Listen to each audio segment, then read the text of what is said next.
সামনেই পুজো, আর পুজো মানেই চুলের উপর ব্যবহার করা হবে প্রচুর রকমভাবে হিট, যেমন কার্লিং, স্ট্রেটনিং।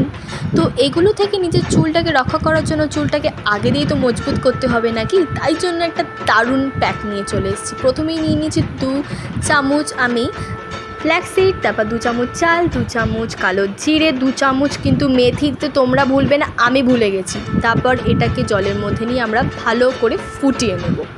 এখানে একদম ফুটে গেছে, চালগুলোও তৈরি হয়ে গেছে, তোমরা দেখতে পাচ্ছ। এবার এটাকে মিক্সার গ্রাইন্ডারের মধ্যে নিয়ে ভালো করে মিক্স করে নেবো। এখানে মিক্স হয়ে গেছে, আমার কাছে দই ছিল না, দিতে পারিনি। তোমরা কিন্তু দই দিতে একদম ভুলবে না, দই কন্ডিশনিংয়ের একদম কাজ করে আমাদের চুলে। তারপরে দিয়ে দেবো 2-4 ফোঁটা নারকেলের তেল।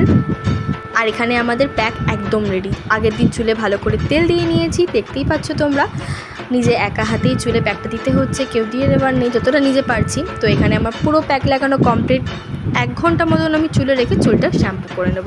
এখানে আমার চুলের শ্যাম্পু করা হয়ে গেছে, তোমরা চুলের শাইনটা দেখতে পাচ্ছ, কতটা চুলটা স্মুথ হয়ে গেছে আমি নিজে ভালো করে বুঝতে পারছি। তো তোমরাও ট্রাই করে আমাকে জানিও।